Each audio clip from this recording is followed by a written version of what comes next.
Recording in progress.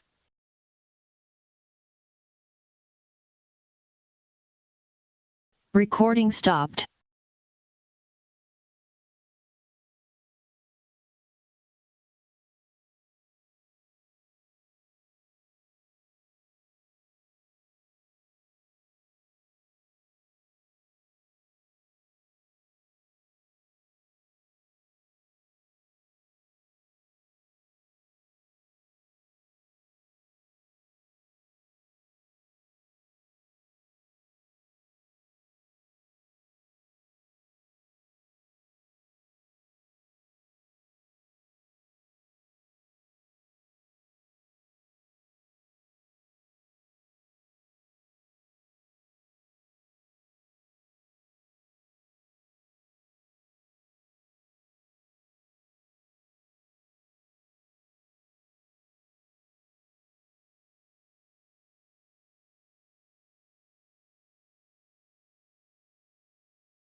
Recording in progress.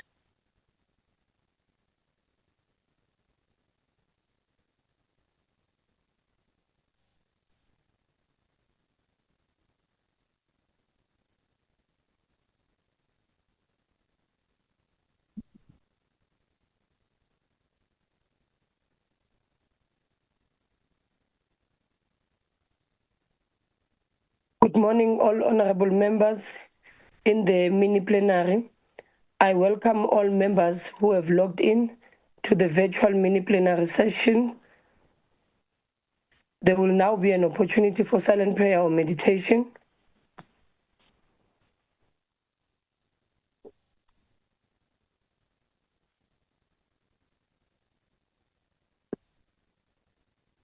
Thank you. Honorable members, we proceed. I would like to remind you that the virtual mini-plenary is deemed to be in the precinct of Parliament and constitutes a meeting of the National Assembly for debating purposes only. In addition to the rules of virtual sittings, the rules of the National Assembly, including the rules of debate, apply.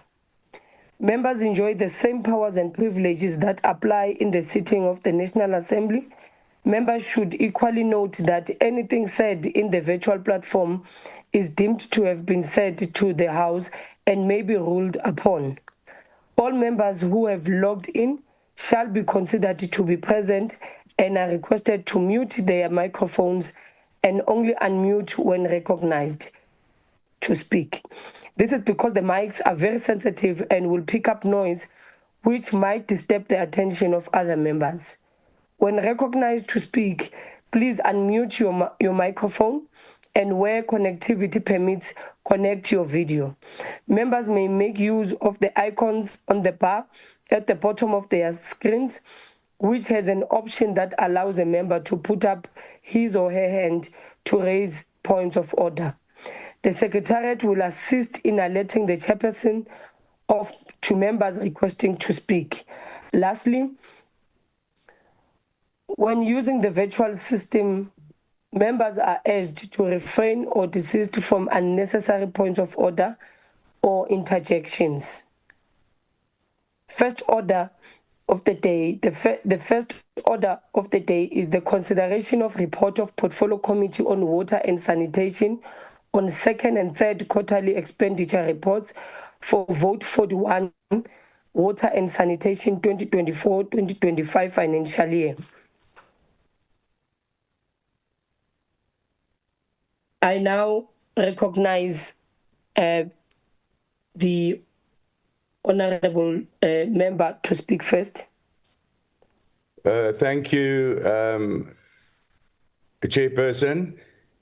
I present the Portfolio Committee on Water and Sanitation's report on the department's second and third quarterly expenditure for the period of 2024-25 financial year. In March 2025, the committee reviewed the department's performance and spending for the period April to December 2024. By the end of the third quarter, expenditure has reached 17.2 billion, representing 72% of the total adjusted budget of 23.9 billion rand. Capital spending at 90% of allocation shows that the department is progressing well on key infrastructure programs such as the Regional Bulk Infrastructure Grant, Water Service Infrastructure Grant, and the Bucket Eradication Program. The committee acknowledges positive strides in advancing major water projects, including the Lesotho Highlands Water Project Phase 2. We also welcome the 24 billion Olifants River Water Resource Development Project, which will secure water supply for both mining and local communities in Limpopo.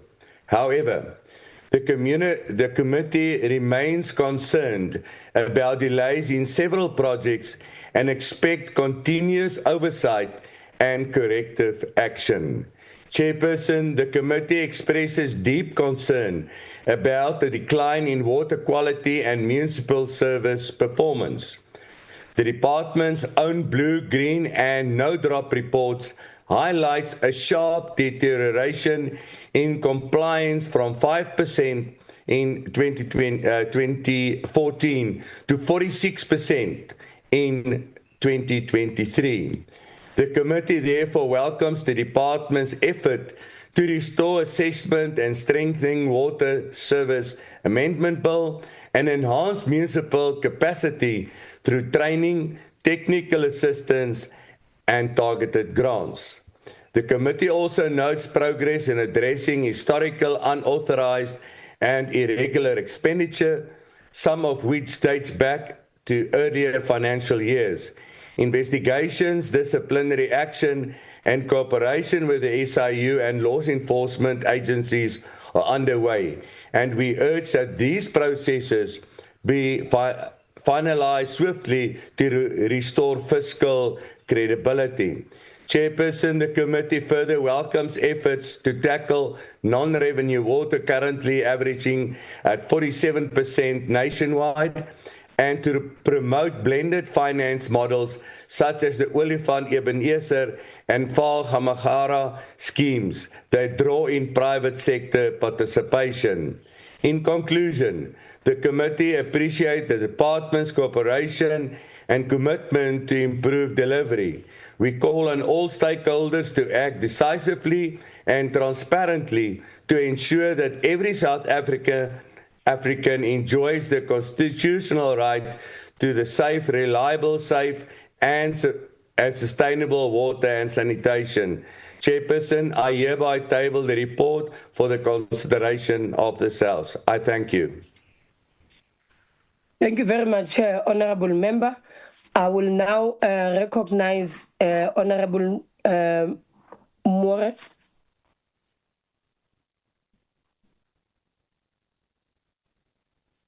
Thank you, Honourable House Chairperson.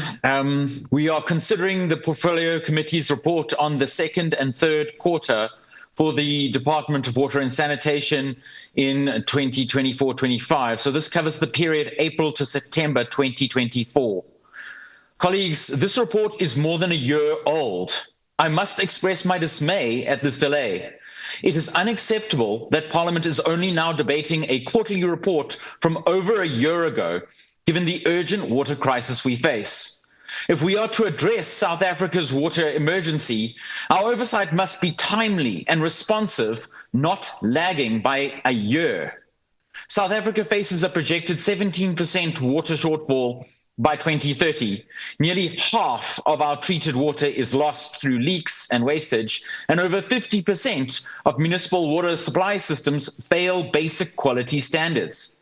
Even our President Cyril Ramaphosa warned that the water crisis poses a threat equal to or greater than the electricity crisis to our quality of life and economy. This demands that government and Parliament act with far more urgency.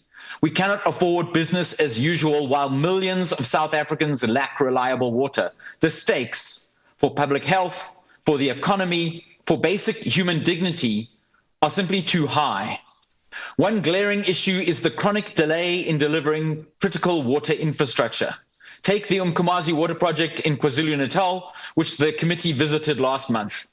This project was initially due for completion in 2018, but is now expected only in 2032.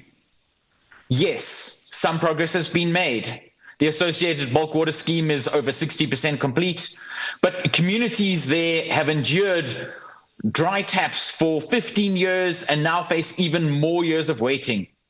Many other water projects around the country face similar delays, colleagues. Honourable House Chair, the Department of Water and Sanitation has admitted that weak planning, poor project management, and procurement problems have caused many of these delays. We cannot continue down this path. Every year of delay is another year that people remain without safe and secure water. Parliament must intensify oversight of these projects and demand clear timelines and accountability.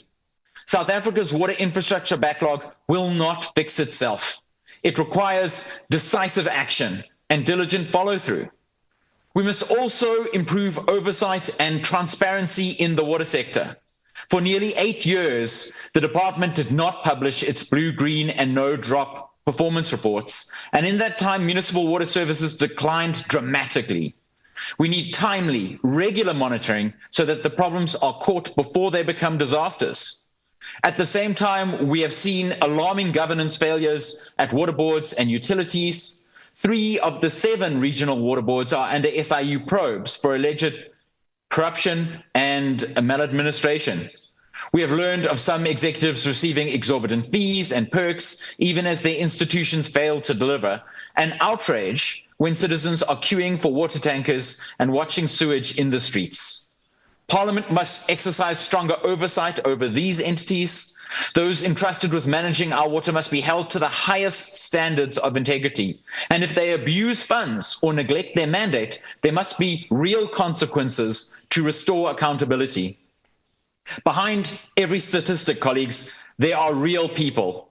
Just weeks ago in Westbury, Johannesburg, I spoke with residents protesting after enduring prolonged water outages, and one resident pleaded with me.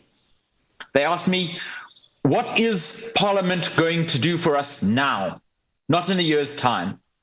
And colleagues, that question demands an answer from Parliament. South Africans who have gone without water for days, weeks, or even years do not want to hear about plans for the distant future or reports from over a year ago. They need solutions now. Honourable members, this responsibility rests with all of us, and we need a united front. No more delays in oversight or implementation. We must hold the department and all water entities accountable and support them to get projects delivered, because South Africa's water crisis can be overcome if we replace inertia with action. The residents of Westbury and countless other communities are asking us to act, not next year, but today. Let us recommit to ensuring every South African has reliable water access. I thank you. Thank you, Honourable Member. I will now recognize Honourable Reddy. Thank you, Honourable Chairperson. While we are debating this report a whole year later, we need to hang our heads in shame, because there is a grandmother this morning in Limpopo village who rose before dawn, walked 5 kilometers for 2 buckets of muddy water, 1 for cooking, 1 for her grandchildren to wash. Last week, that river ran dry, and she asks, why do we have a Department of Water and Sanitation if we still live like this? But this is not only a rural story. Like you heard Honourable Moore speak about in Johannesburg, a working couple pays every municipal bill on time, yet for days no water, no showers before work, no toilets to flush, no tea before school. This is not poverty, it is injustice. The middle class now feels the same humiliation as the poor. Chair, officials, let's look at this very carefully. What we're seeing today are paper plans. We do not see human suffering. The Deputy Minister, Minister Mashlobo, he'll stand here and recite the language of reports, but that will not quench the thirst of millions crying for water in their taps. According to the department's own Q2 and Q3 reports, irregular expenditure stands at 5 billion rands and counting. Fruitless and wasteful expenditure, over 31 million rands. Unauthorized spending, 641 million rands, including hundreds of millions wasted on the failed bucket eradication program. And war on leaks. Projects launched to end humiliation have instead become monuments to waste. Even the construction unit owes the public more than it delivers. While millions live without water, this department celebrates progress for achieving barely 61% of targets while spending only 21% of its budget. This is not efficiency, honourable members. It is failure just in a PowerPoint. And now they gloat that the president has declared water a national disaster. More billions will be poured into a bucket full of holes. Until corruption and incompetence are confronted, no disaster declaration will bring a single drop to our people. Chair, we are told the law prevents the department from intervening. Nonsense. The Constitution itself guarantees access to water as a basic right. But today, that constitution is not worth the paper it is written on. If the poor must walk for water and the working must live like refugees in their own homes, the controversies where party says enough. Passing the buck and hiding behind bureaucracy have destroyed the sector. It is your problem when billions are stolen and nobody goes to jail. It is your problem when families cannot bathe, when elders carry buckets while officials carry briefcases. Chair, we are not here to praise the department. We don't applaud a fish for swimming. We are here to speak for our communities, those who elected us to be their voice, and our voices must be loud, unshaken, and unapologetic until every tap in this country runs again. Because when the taps run dry, Chairperson, so too does the people's patience. I thank you.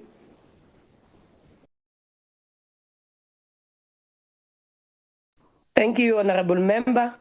We'll now proceed to Honorable Diale. Thank you, Honorable Chair. Chair, over and above the concerns raised by the chairperson on behalf of the committee, the economic freedom fighters note with concern that the department, which requires extensive knowledge and expertise in engineering, science and technology, both quarters under review were characterized by severe underperformance, particularly in filling critical vacancies for engineering and scientists. This shortage of skilled personnel continues to undermine the department's ability to execute its core mandate. Furthermore, there has been a lack of progress in implementing financial recovery plans and persistent non-compliance with the audit auction plan, demonstrating weak internal accountability and oversight mechanisms.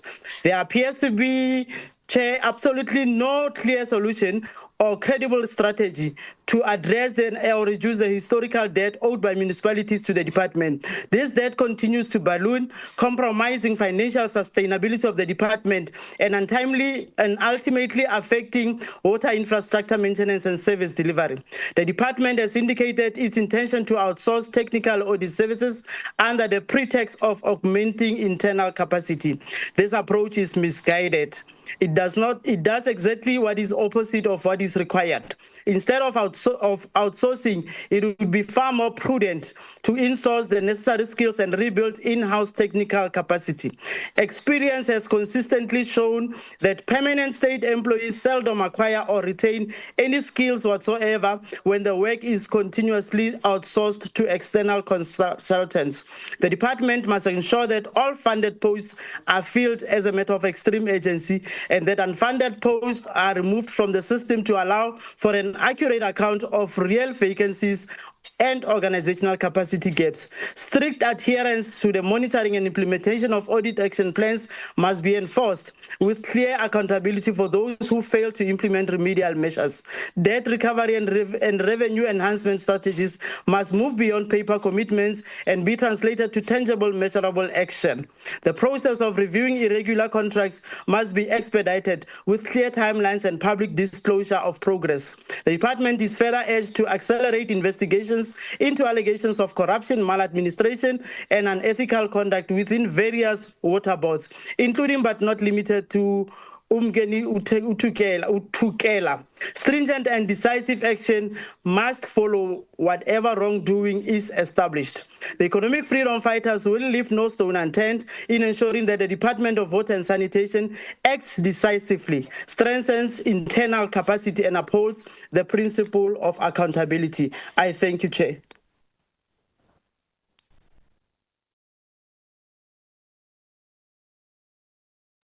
Thank you, Honorable Member. I will now recognize Honorable Hatebe.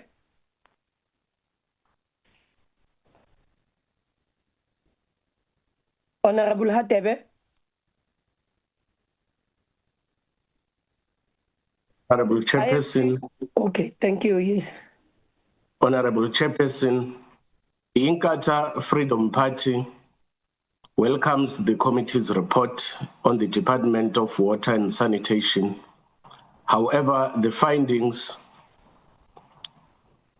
reveal a sector in critical decline. The alarming escalation in poor microbiological compliance in municipal services is a national health crisis. indicating systemic governance failure and neglect of the constitutional right to safe water. Furthermore, we note the report's alarming total of over 10 billion rands in irregular expenditure and unacceptable delays in vital infrastructure projects. The scale of this financial loss, alongside the unsustainable national average of non-revenue water, indicates that the current framework requires urgent and implementable interventions to restore service reliability and public confidence in our sector. Considering these issues, the IFP urges the Department of Water and Sanitation to immediately prioritize the maintenance and upgrading of existing infrastructure and embark on a national water audit to efficiently repair damaged systems and improve current water sector operations. The IFP, Honorable Chairperson, accepts this report. However, this water crisis is not only a future threat, it is an existing disaster requiring urgent intervention. I thank you. Thank you, Honorable Member. I will now recognize Honorable Peterson. Thank you, House Chair. As the Patriotic Alliance, we express our support for this report. However, Chairperson, it is deeply alarming that the department itself acknowledges the continued deterioration of our water quality, and yet, year after year, we are told the same story, that measures are in place to remedy the situation. Chairperson, our people have heard these promises before. We've heard them in every committee meeting, every budget session, every financial report, and still the reality on the ground remains unchanged.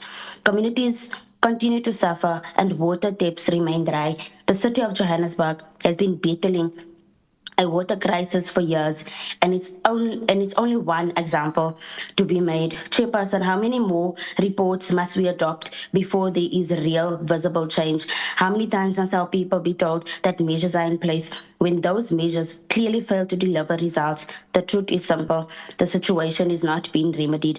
Our communities deserve more than recycled promises and hollow assurances. They deserve leadership that delivers. They deserve clean, safe, and running water in their taps, and no excuses. The Patriotic Alliance supports. Thank you.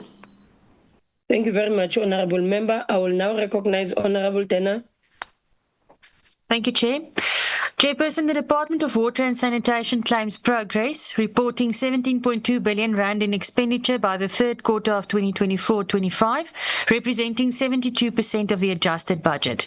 They reported on 3.7 billion rand spent on capital assets, 90% of the appropriation. Yet, this spending spree stands in stark contrast to the national shame. A water-scarce country whose government, from local to national, allows its existing resources or water sources to be poisoned by millions of litres of raw sewage. This crisis is systemic, fueled by municipalities failing to fulfil their legal and constitutional duties. The committee noted this devastating trend. DWS's own drop reports indicated that municipal water and sanitation services performance has declined since 2014.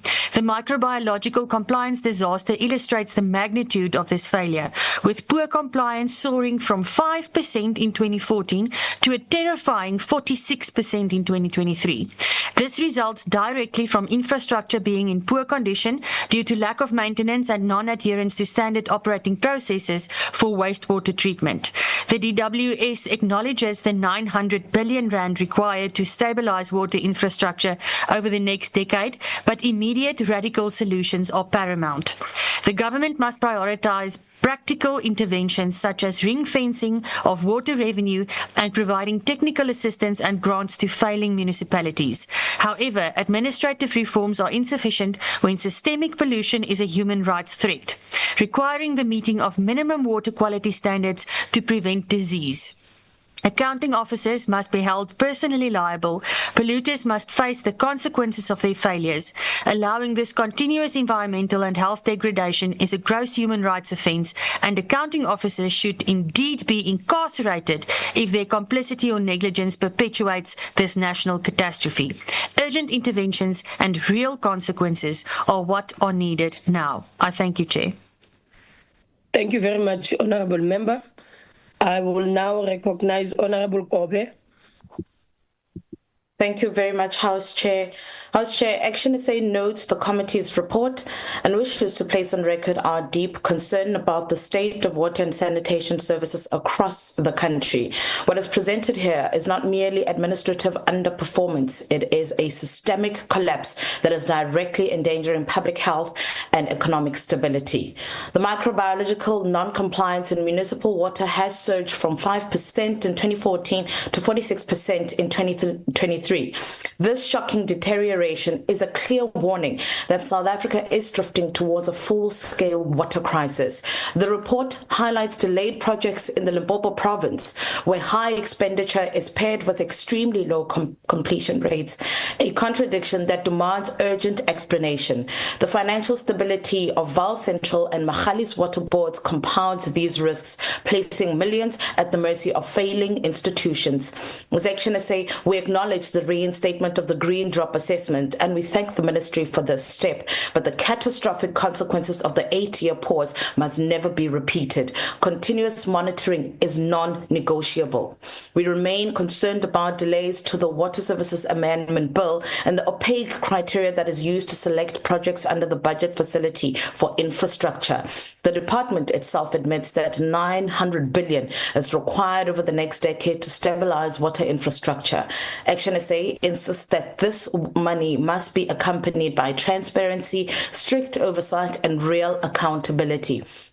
Honourable House Chair, this report makes one thing clear. South Africa cannot afford another decade of decay. As Action SA, we will continue to push for decisive action to protect our country's water future. Thank you very much, House Chair. Thank you, Honourable Member. I will now recognize Honourable Mishwe. Thank you, House Chairperson. The HCDP is very worried about how the Department of Water and Sanitation is spending money. There is too much underspending, too many irregular payments, and poor management of contracts. These problems are not new, and they continue to hurt service delivery. The department's own annual report shows that 1.2 billion rand was spent irregularly in the 2024-25 financial year. Of that, 634 million rand is still being investigated. This is shocking, especially when people in Hammanskraal, eThekwini, and parts of the Eastern Cape still do not have clean water. Some areas have sewage leaks and dry taps. The cholera outbreak in Hammanskraal last year showed us what happens when government fails. The HCDP believes that water is not just a product to sell. It is a basic human right protected by our Constitution. We supported the National Water Resources Infrastructure Agency Amendment Bill because it can help improve oversight and financial control. But laws alone are not enough. We need honest leadership and open and fair processes when money is spent. We are also concerned that the department missed 40% of its target in the last 2 quarters. This includes important work like rural sanitation and dam safety. We should remember that every rand wasted is a liter of clean water denied.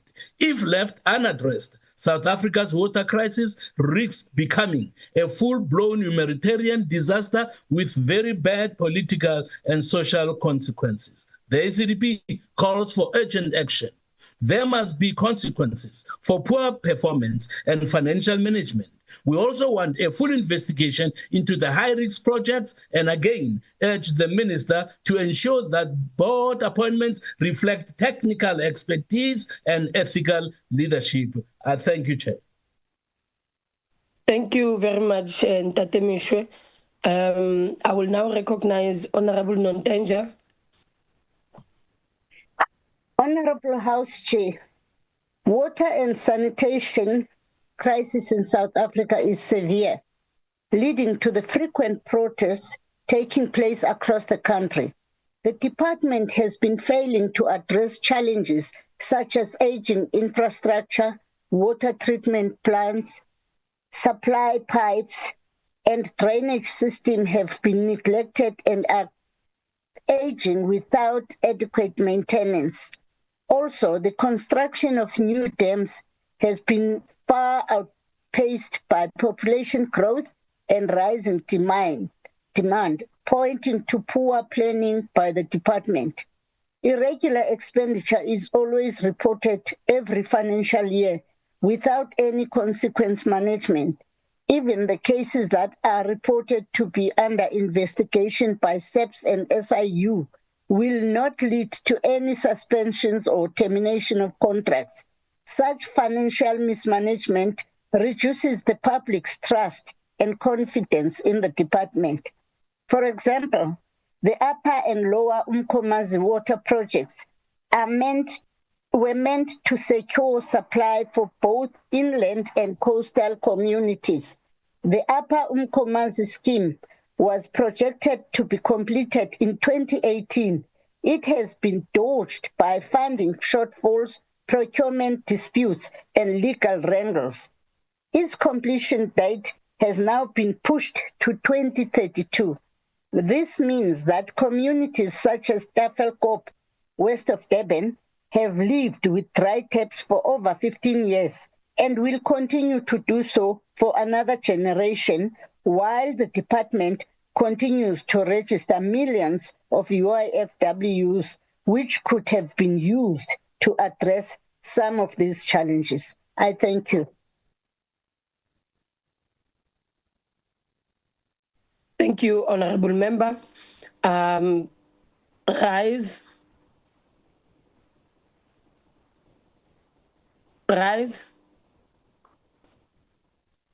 Bosa.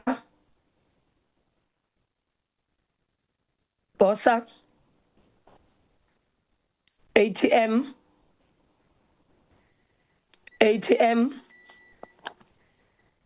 Al-Jama.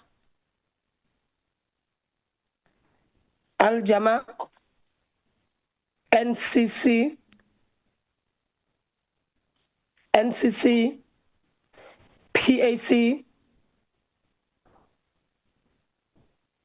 PAC,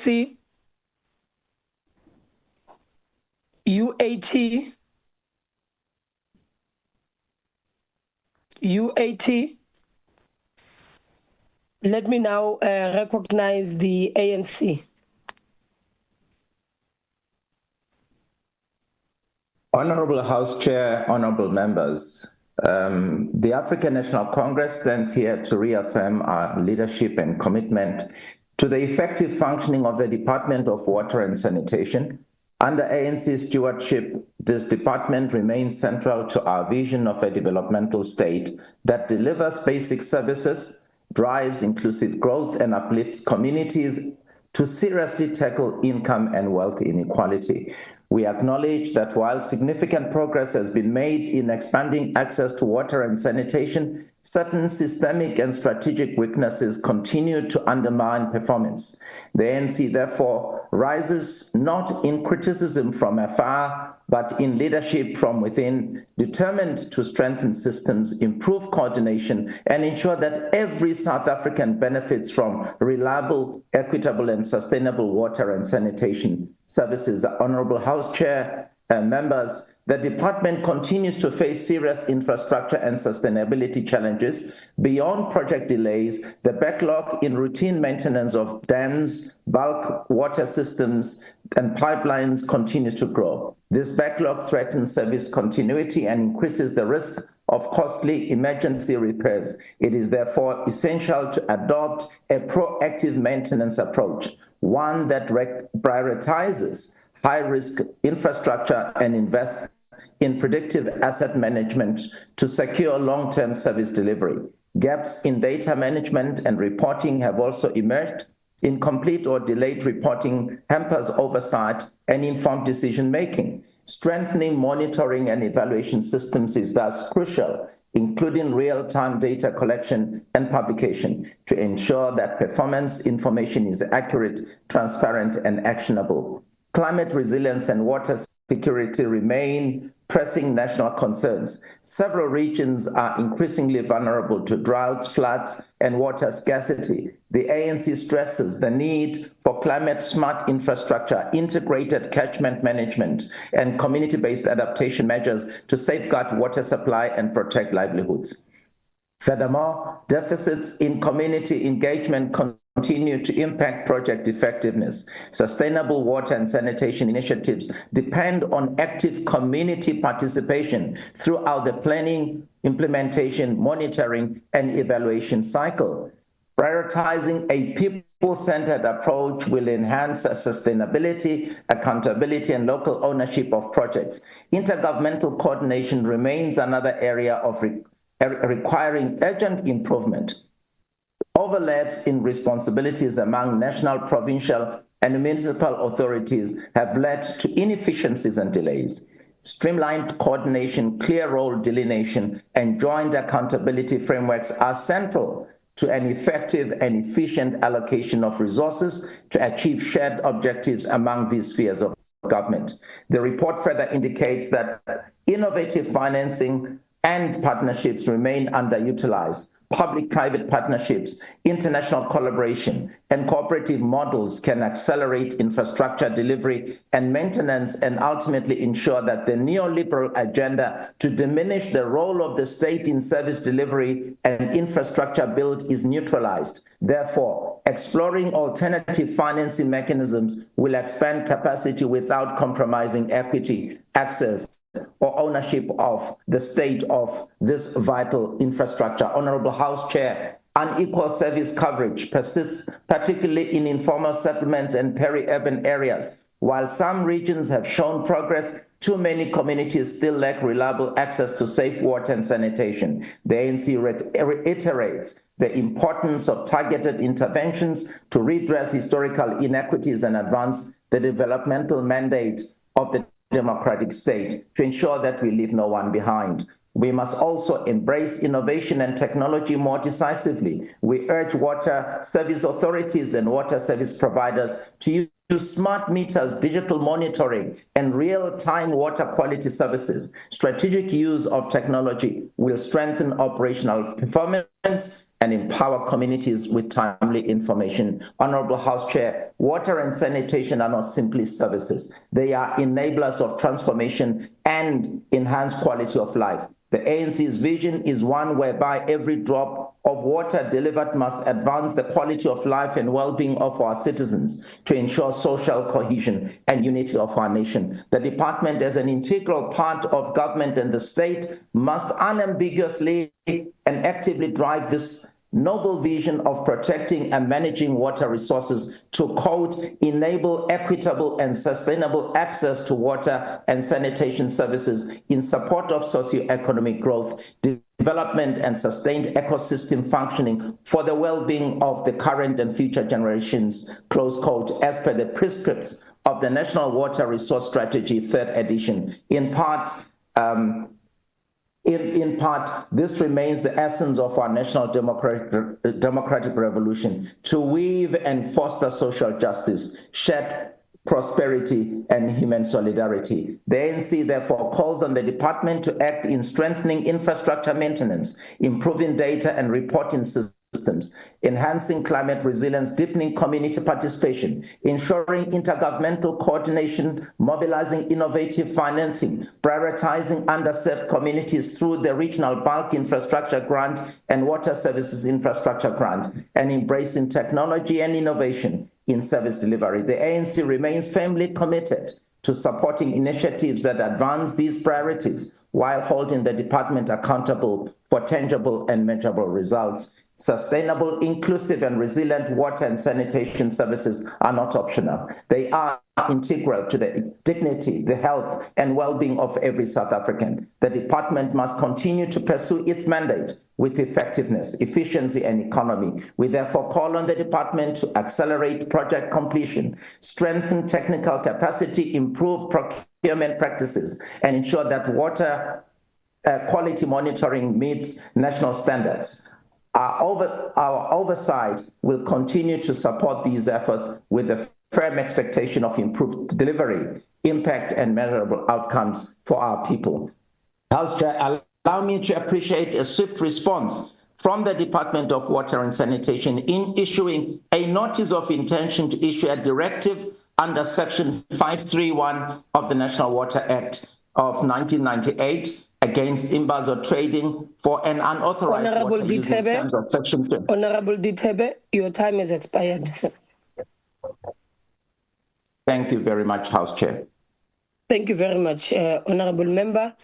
Honorable members, that concludes the first debate, and the decision on this report will be taken at a full plenary session of the Assembly.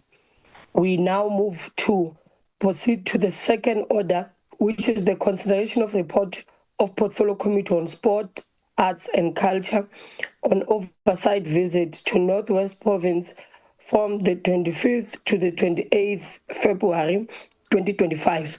I now recognize the Honorable Member to introduce the report. Honorable members, esteemed guests, and fellow South Africans. Honorable Ditebe, please switch off your video. I rise before this House. Continue, Honorable Member. Sorry.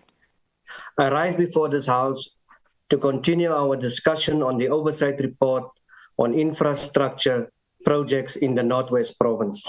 As a result, the Department Sports, Arts and Culture, as well as various municipalities, including the Northwest Provincial Sports, Arts and Culture Division, are not only affected, but also directly or indirectly implicated. The report highlights the committee's findings and recommendations following our visit from 25 February to 28 February 2025. I'd like to highlight some of the key areas that require attention during our oversight mandate by conducting visits to a range of projects in the province. The report reveals that while progress has been made in developing sport, arts and culture infrastructure, significant challenges remain pertaining to the ongoing poor maintenance plans. The committee notes that municipal infrastructure grant aimed at assisting municipalities, particularly tackling the poor, sometimes not yield the desired fruits. The MIC has been instrumental in providing facilities between both 2016 and 2017 and 2024 and 2025 financial years. 274 allocations to the tune of 2.6 billion have been made available for upgrading, refurbishment, construction and completion of budget projects. However, challenges remain with the incomplete projects, poor maintenance plans, and lack of proper community engagements. This perspective of some allocations being made by the provincial governments. Public participations are crucial for the success of these projects. A case in point is the lack of community engagement with residents of Joburton in Matlosana during the upgrading of a soccer field. The implementation of the Artists in Schools program by the department has raised serious concerns among members. Instead of promoting arts and culture among the youth, funding constraints and inadequate resources has hindered its effectiveness. The department must also come clean and clarify its mandate regarding the Artists in School programs. Community artists and well-known Mabana centers have made little impact due to infrastructure decay, staff disputes, and a lack of resources. To address these challenges, the committee recommends that the Department of Sports, Arts and Culture, the National Treasury, and the local municipalities work together to ensure accountability, proper planning, and community involvement. The committee also urged the relevant authorities to prioritize funding for incomplete projects and to ensure that sports, arts, and culture infrastructure serves the need of all South Africans. It is imperative, honorable members, that we not only acknowledge the progress made through both the municipal infrastructure grant and the community library services grant, but also have to confront the systemic barriers that hinder sustainable infrastructure development. Parliament must demand greater transparency, improve coordination, and measurable outcomes to ensure that these grants deliver on their intended mandate. We urge the departments, both sports, arts and culture, the National Treasury, and the local municipalities to address these issues. Accountability, proper planning, and community involvement are crucial for successful project implementation. The committee recommendations aim to improve infrastructure, ensure sustainability, and promote community development. We call on the relevant authorities to implement these recommendations and ensure that our sport, arts, and culture infrastructure serves the needs of all South Africans. I therefore move, honourable members, that Parliament adopts the report of the Portfolio Committee on Sports, Arts and Culture on the oversight visit to the Northwest Province. Let us work together to build a brighter future for our nation through sport, arts and culture. I thank you. Thank you, Honourable Member. I now recognize Honourable Potgieter.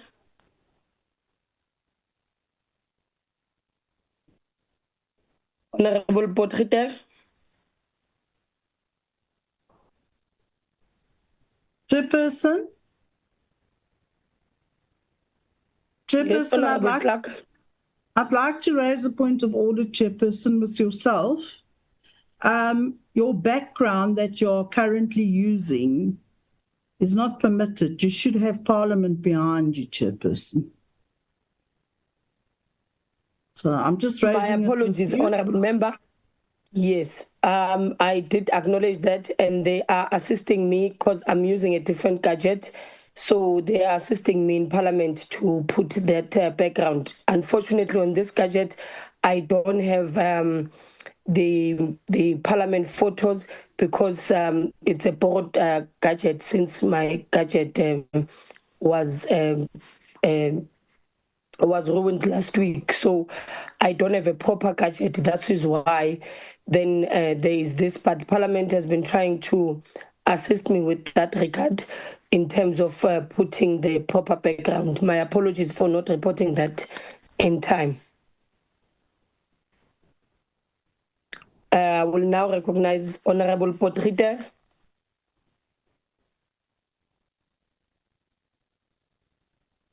It seems like Honourable Potgieter is not here. Honourable Kobane.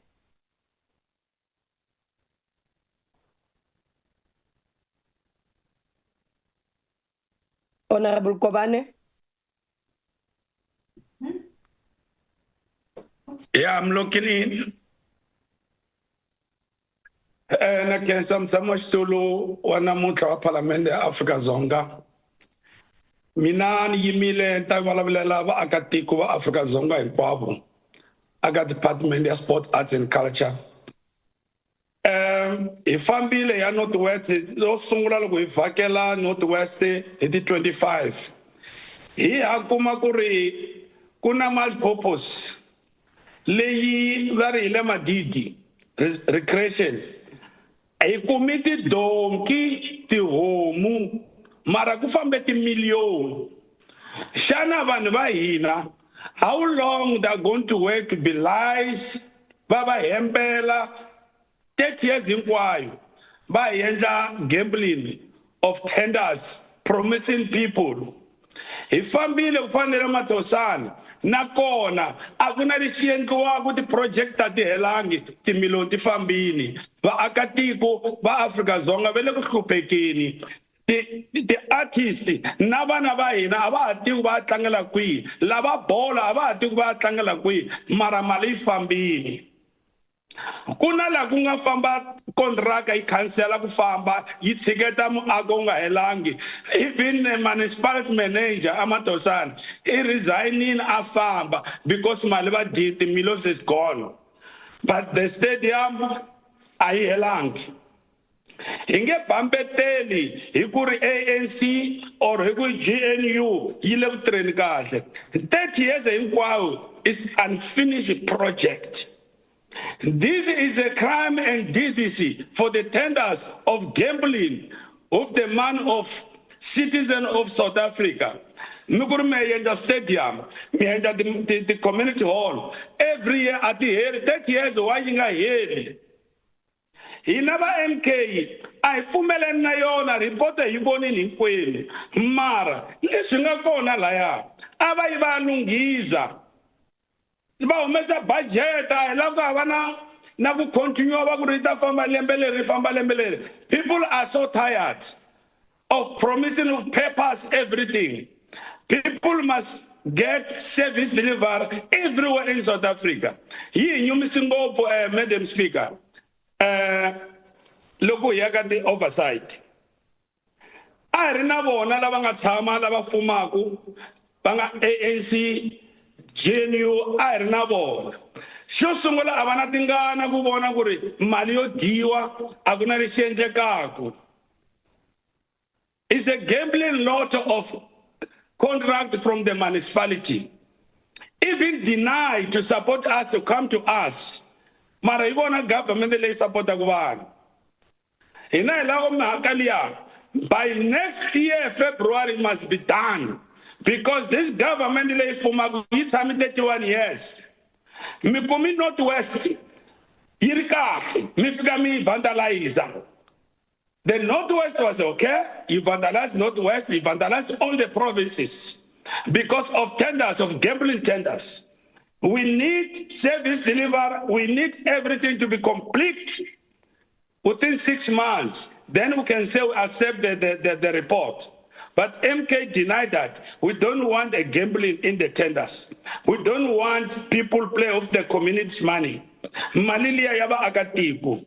Today, we talk about disability. Nabona, that don't have a place where they can play, where they can enjoy.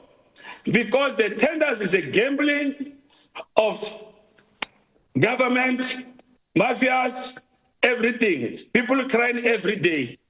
Inatanim condosis very pansi, ngema corruption. Pansi, ngema corruption. The stadium important aka inquire ainungiziwi. Yobona Northwest, but entire South Africa is a disaster. Imfumo wanjani wakufuma siwana. Imfumo wanjani mungada proud amugurihina ile kutirili. But you are keeping lying to the people day and night. Hayi sizolungisa. Hayi kutaluka. When you see the election, vanhu vakaina va phutisiwa mara aka iko service delivery icon. Anitsakangi because anitsakangi.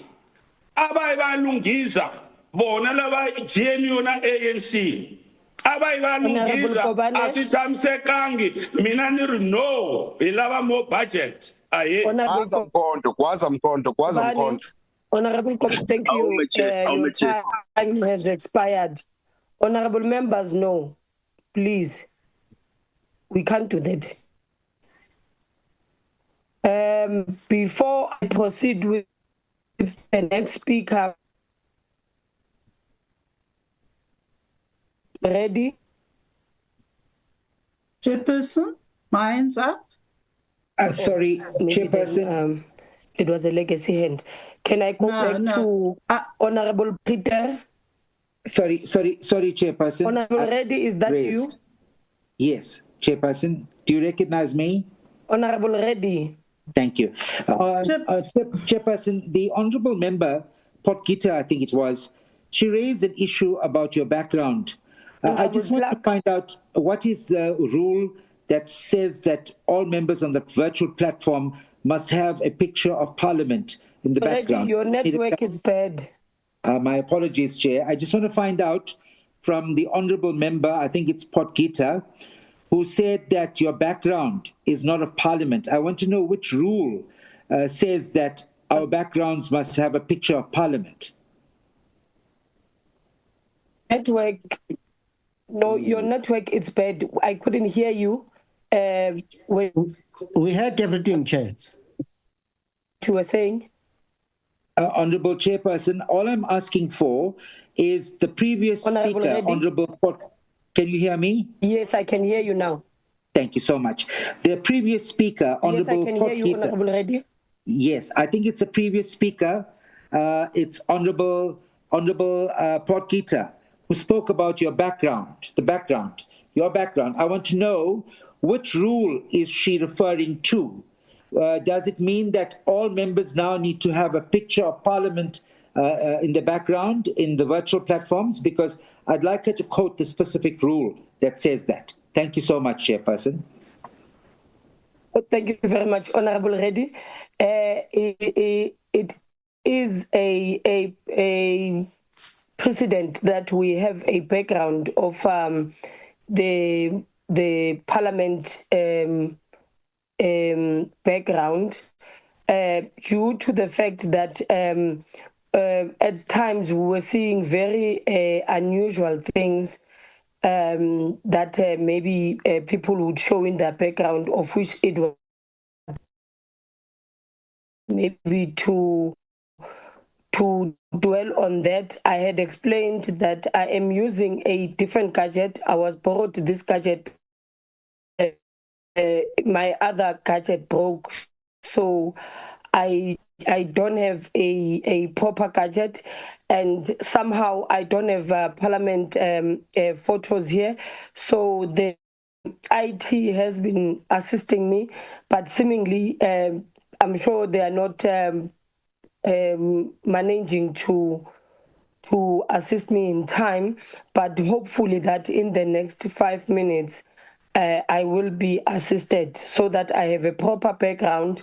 You don't see usual and so forth. So we were just avoiding that so that we have a formal background for all of us to use, and we do that. So these days I have I'm not sure whether it's a bad lack of gadgets, but my laptop is not working. My phone just fell on water. So I'm just in a mess of gadgets, but hopefully that in the next 5 minutes, the IT will have assisted me. Can we now maybe move to our next speaker, who is Honorable Potgieter? Thank you, Chairperson. I just wanted to ask if Honorable Potgieter can come. She was off. She dropped off the internet platform, and it was me that raised Honorable Clark, the table did alert me. That is why I'm calling Honorable Potgieter now. Honorable Potgieter. Thank you, Chairperson, and thank you for your indulgence. I do appreciate it. I think the Honourable Reddy, this is what I look like, so just for future reference, I was a bit confused. Thank you, Honourable Chairperson. The report before us today on the Portfolio Committee's oversight visit to the Northwest Province paints a deeply troubling picture of systematic failure within the Department of Sports, Arts and Culture. It is failure that is not abstract. It is visible. It is concrete and is being lived by communities who were promised development and dignity and were instead handed vandalized buildings, unfinished projects and facilities that they cannot use. We are talking about millions of rands being spent on projects that essentially do not serve the very people that they are meant to uplift. The Madidi Multipurpose Recreational Centre project in Madibeng began in 2016 and is still incomplete. The structure has since been vandalized and stands today as a shell of what could have been a thriving community space. It has become a monument to state neglect. A project that should have been a hub for youth development is now a symbol of broken promises. In Mafeking, the 70 million rand refurbishment of the Mabatso Tennis Centre remains unfinished, nearly 2 years past its deadline. And even when the project is completed, there is no certainty that the municipality will have the capacity or the budget to maintain it, meaning we are likely watching the creation of the next white elephant in slow motion. The committee saw sports facilities in Mapuding and Logeng that communities cannot even reach because the roads leading to them are unusable or the facilities themselves cannot operate because there's no water provision. Chairperson, how does one plan a sports facility without planning for access and for water? This shows a complete disregard for reality and for the needs of our communities. It is development done to communities and not with them. At the Delareyville Sports Complex, the facility is entirely dependent on boreholes because the bulk water system has completely failed. At Matlosane Stadium, the field is so waterlogged due to poor workmanship that athletes cannot even use it. These are not mere challenges, they are consequences of a government that continues to prioritize ribbon cutting over long-term sustainability and maintenance. And perhaps most heartbreaking is the Letterbong Community Library in Rustenburg. 17 million rand spent, yet the computer lab is already outdated, the shelves are empty, and fewer than 200 people use the library. Chairperson, A library is supposed to be a gateway to opportunity. Instead, this is just another example of how infrastructure means nothing without programming, resources, and ongoing support. What is consistently missing here is community engagement, maintenance planning, intergovernmental cooperation, and accountability. We have seen that where communities are involved in planning, where oversight is taken seriously, and where funds are transparently monitored, facilities thrive. The DA has shown this in municipalities where we govern. Here, infrastructure is planned with communities, it's staffed properly, it's maintained, and it's kept open because it serves real needs. What this oversight shows is the department... Order, Chairperson, order. Honorable Reddy, what's the point of order? Thank you. A member has the mute button off, and we can hear conversations in the background, and what the member is speaking on the platform now is important. We want to hear that. Please advise members to make sure they're muted when a member is on the floor speaking. Thank you, Honourable Speaker. Thank you very much, Honourable Reddy. I think all honourable members, you know that you are not supposed to unmute when you are not recognized and when it is not your time to speak. Can we please respect one another and give each other an opportunity to speak? Honourable Potgieter, please continue. Thank you, Chair. Sorry for that. Thank you. What this oversight shows is that the department continues to prioritize building, but not using, opening, maintaining, or sustaining. This is not development, it is complete waste. We cannot continue to pour public money into projects that end up locked, vandalized, or unusable. We cannot keep repeating the cycle of build, neglect, decay, rebuild at twice the cost, while young people sit at home desperate for opportunities that these facilities were supposed to provide. We also cannot continue building new facilities while the municipalities who are expected to take ownership of them do not even have the funds to mow the grass, repair a pump, or employ a librarian. We are celebrating construction, while communities are left empty with empty or unfinished buildings, locked gates, and no access. This is not empowerment, it's neglect dressed up as development. Chairperson, the department must be held to account, and what we need here is firstly a national audit of all incomplete and non-functional sports and cultural facilities, so that we know what can be completed, what must be repurposed, and where accountability is due.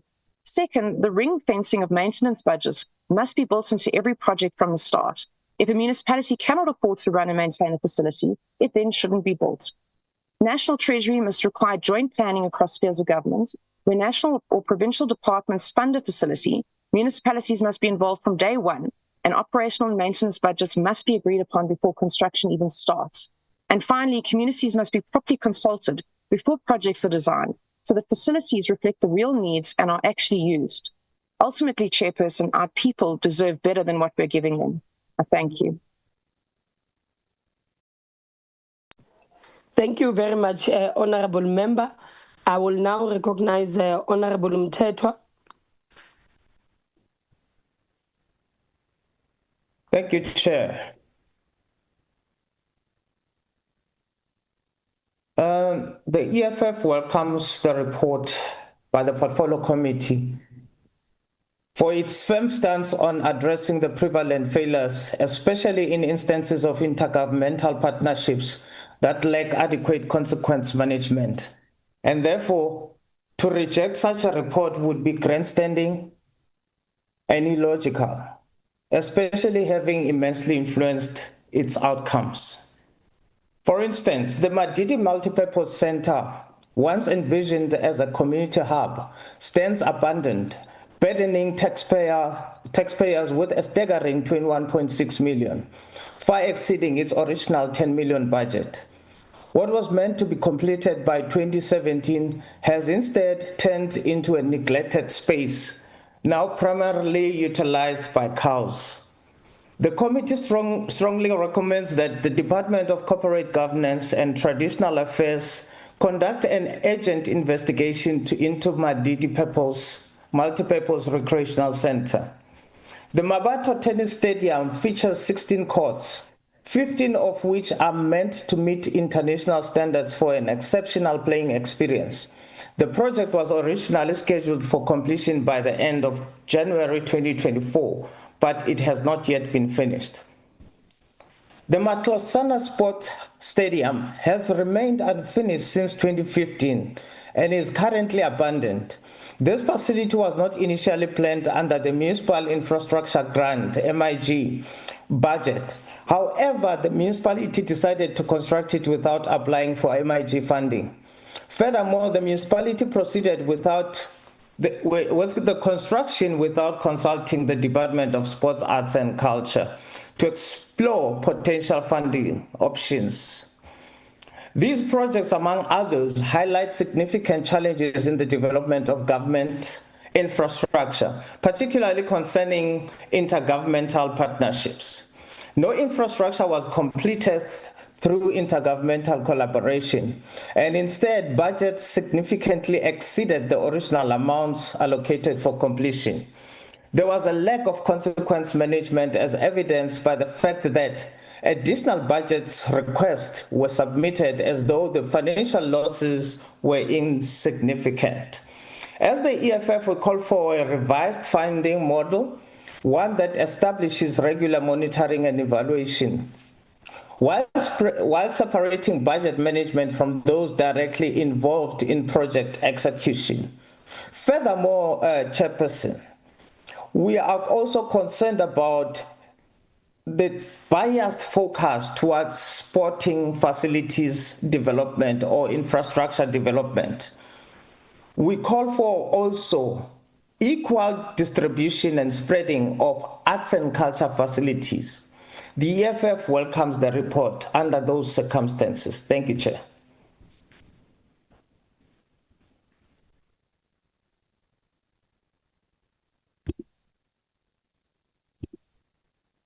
Honorable Mthethwa? Honorable members, can you still hear Honorable Mthethwa? I have finished, Chair. Yes, you heard him, Honorable Member. Okay, thank you very much. Let's proceed then. I will now recognize Inkosi Luthuli.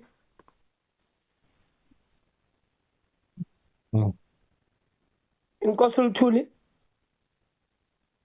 Hey. Chairperson, can I? Chair. Continue, Honorable. Thank you, Chair.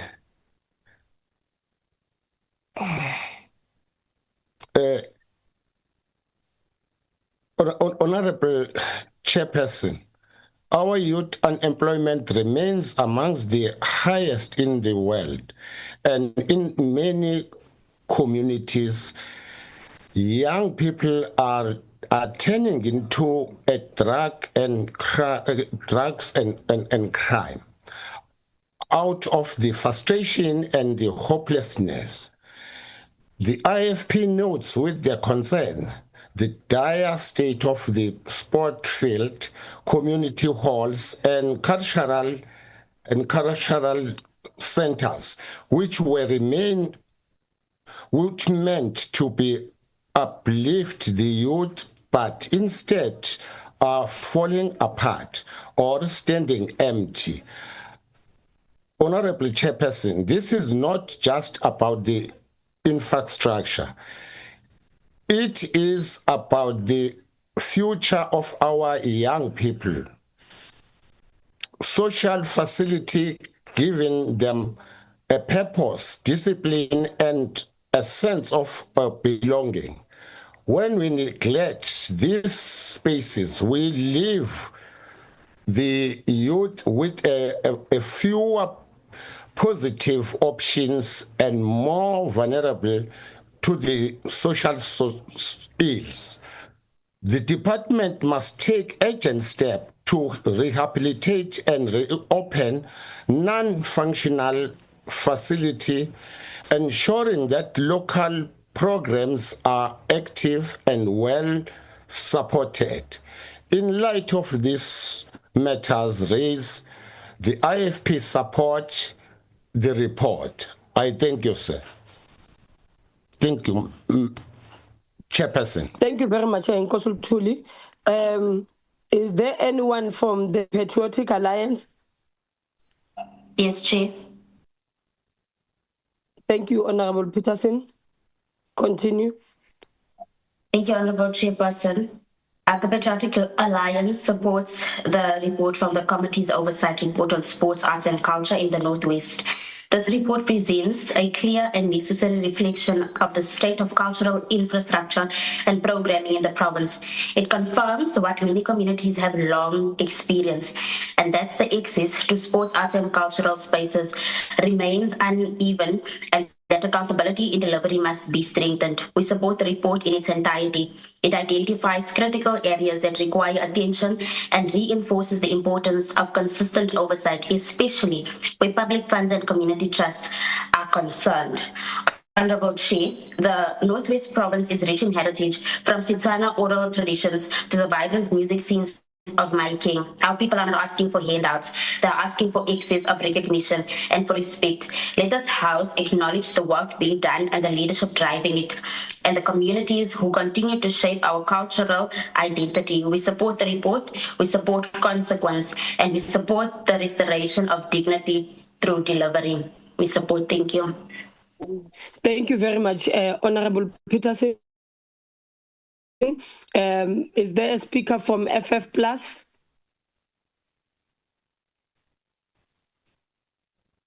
FF Plus?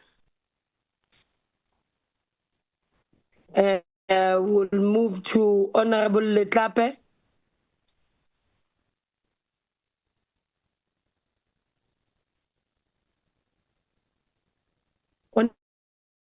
Thank you, Chair. I hope you can hear me. Can you hear me, Chair? Yes, we can hear you. Yes, I can. You can proceed. Yeah, please allow me to have my video off for connection issues. Action SA supports, in general, the report.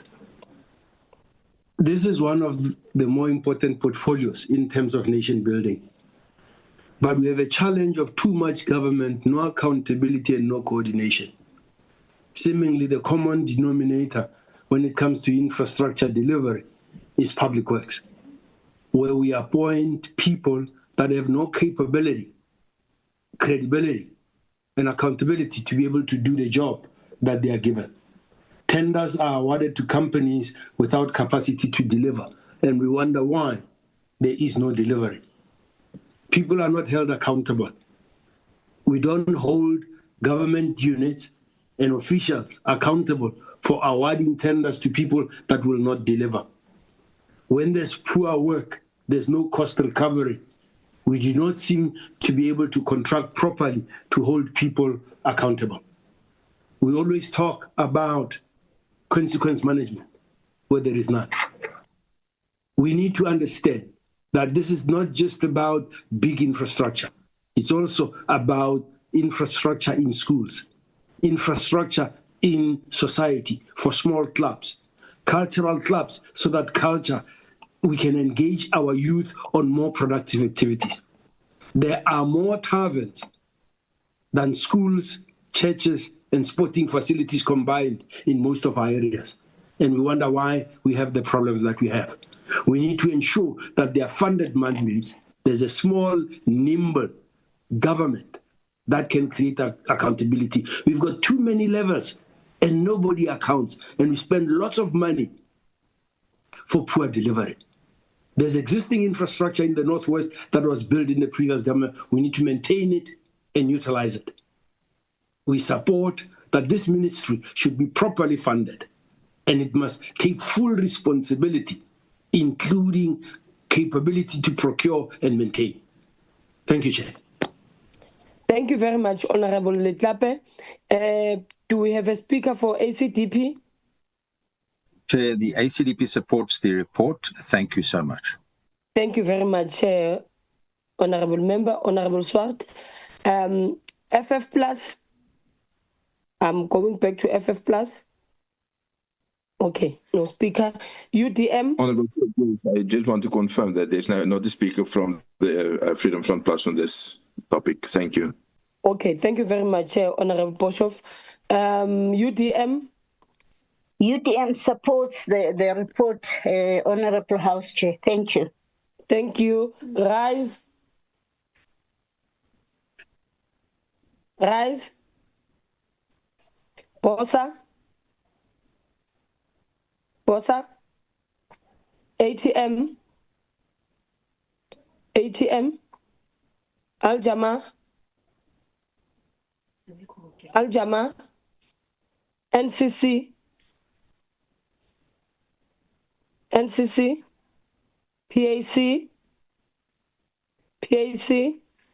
UAT,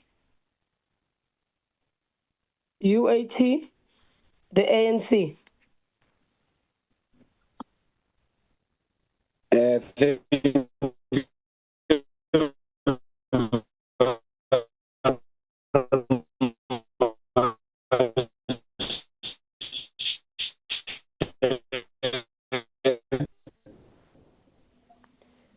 Honorable members, I'm not sure whether it's my side, but can you hear Honorable Khabo? No, Chair. Honorable Khabo? We can't. We suggest he switches off his video for better bandwidth. Honorable Khabo? Report on sports arts and Honorable culture, oversight report on the Northwest Province visit conducted from the 25 to the 28 February 2025. This report exemplifies the rigorous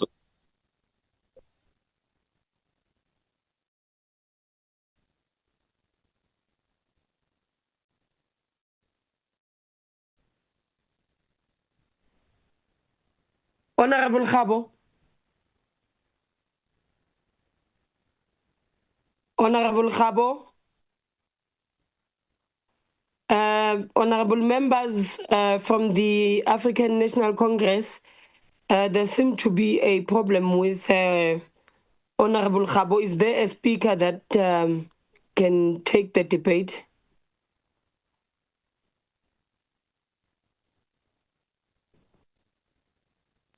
Chair, I'm from the ANC. I'm not necessarily taking over from him. I would like to suggest that we try and connect with him to see whether he can come back because he's been assigned that task, unless there is somebody.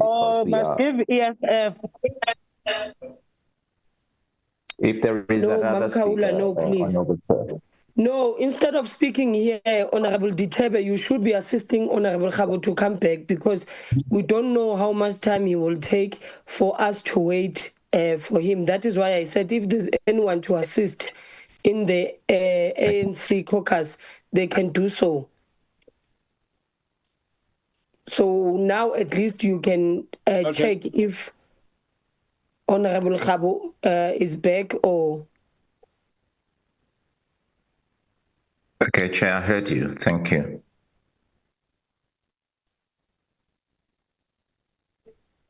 Honorable Chair, I tried to call him as well. Chair, am I audible now? Yes, Honorable Khabo, yes, you are audible now.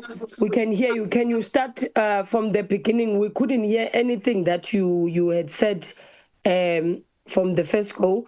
So can you start from the beginning and my apology, Chair. Yeah, switch off your video and then you may continue now. Thank you very much. Let me also apologize. There's bad connectivity here in our residence. The African National Congress rise to support the portfolio report on sports, arts and culture's oversight report on the Northwest Province visit conducted from the 25 till the 28th of February 2025. This report exemplifies the rigorous oversight Parliament must exercise to hold the executive accountable and ensure that public resources serve the people who elected us. The committee's findings reveal both progress and profound challenges in sports, arts and culture infrastructure delivery across Northwest Province. We must confront these realities with honesty and determination. Honorable members, the Madidi Multipurpose Center in Madibeng local municipality stands as a stark symbol of failure. Despite 10 million being invested on the infrastructural development, you get that despite the 10 million in municipal infrastructure grant funding since 2016, Utlanan Library remains a white elephant despite almost 5 million of public funds spent on the facilities. What makes things worse is that these municipalities go to an extent of paying service providers for security services, even for buildings that are dilapidated or abandoned. These facilities remain incomplete, vandalized, and abandoned. The ANC views this as an unacceptable waste of public resources intended to serve poor communities. When infrastructure meant to address poverty and unemployment lies in ruins, we betray the very same communities we were elected to serve. At Matlosana Stadium, severe waterlogging renders the facility unusable due to inadequate drainage.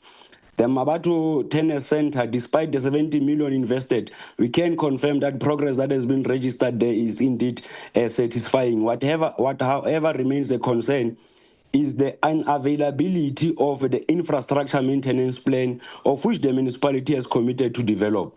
Honorable Chairperson, the department commitment to arts and culture infrastructure must be strengthened through comprehensive approach encompassing three critical pillars. Firstly, the Mabana Cultural Center, particularly in the Northwest Province, where our oversight visit took place, serves as a developmental hub for arts and culture and sports, nurturing talent through accessible training in performing and visual arts, dance, music, drama, and traditional crafts.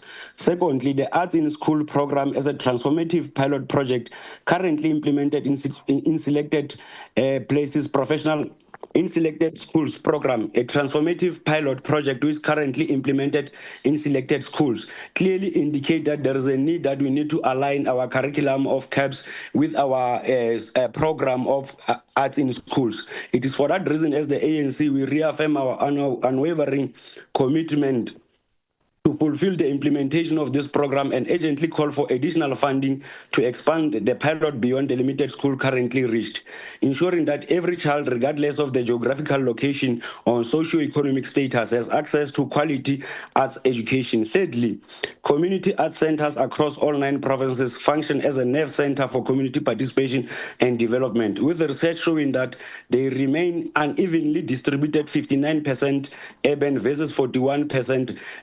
41% of rural, reflecting persistent spatial inequality that undermines equitable access to cultural programming and skills development. These 3 institutional nodes, Mabana Cultural Center, the Arts in Schools program, and the Community Arts Center, must be resourced holistically and sustainably to fulfill their developmental mandate and realize our constitutional commitment to arts and culture as a public good that strengthens social cohesion and nation building. Honorable Chairperson, the report identifies a disjuncture in intergovernmental relations between National Treasury, the Department of Sports, Arts and Culture, Gauteng, and municipal authorities. Our constitution established cooperative governance requiring all 3 spheres of government to work together. The coordination failures fundamentally undermine service delivery and must be addressed through strengthened protocols and political will. The ANC recognizes that sports, arts and culture are not peripheral to development. They are central to social cohesion, nation building, and economic transformation. Since 2016-2017 financial year, 2.6 billion rands has been invested in the sports infrastructure through the municipal infrastructure grant. The community libraries grant has allocated 798.6 million for library development. This investment represents our commitment to transformation as the ANC. However, we acknowledge that communities in Madidi, Rustenburg, Mahikeng, Ratlo, Utswaing, Matlosan, and Lekwateman deserve functional, accessible, and well-maintained facilities. Children deserve quality arts education through programs like Arts in Schools. These are not luxurious. These are the foundations of a transformed, these are a clear foundation of a transformed South Africa. The Artist in School program deserves particular attention. This flagship initiative places artists in school to address the deficit of quality arts educators. It supports youth, women, and persons with disability, yet the budget reductions threatens its continuation. COGTA must urgently investigate Madidi Multipurpose Center and Utlwanang Library with appropriate consequence management for any misconduct found. Municipalities must implement the 8% budgetary norm for repairs and maintenance. The Impala Club lease must be extended beyond 3 years to enable sustainable youth development. Municipalities must submit evidence for public participation processes demonstrating compliance with participatory democracy principles. Secondly, the Department of Sports, Arts and Culture must facilitate the follow-up meetings to resolve outstanding matters like Madidi and Utlwanang Library.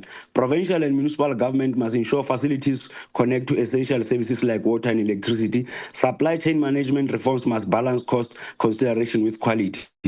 We also move that as a portfolio committee, we must go beyond holding just mere entities and national government accountable. We must go to an extent of convening these provincial departments, including local municipalities, who are charged with the responsibility of implementing these projects, because the national department will only facilitate the distribution of resources. It is for that reason we profoundly believe that moving forward, these municipalities, including provincial departments, must be brought on board.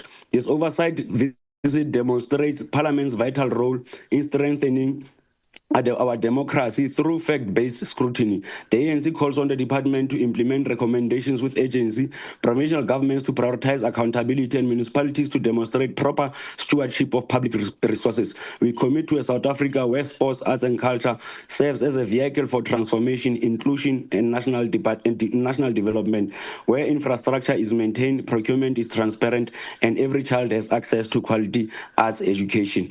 I so move and support the report as it has been presented. Amandla. Thank you, Chair. Thank you, honorable member. Honorable members, that concludes the debate, and the decision of this report will be taken at a full plenary session of the National Assembly. I will now allow the next chairperson to take over from the plenary to finish off with the third order of the day. Thank you very much. Long live the chair. We shall now proceed to the last order, which is the consideration of report of Portfolio Committee on Basic Education on oversight visit to the Gauteng Provincial Education Department. The first speaker will be the Chair, Honourable Magangulu.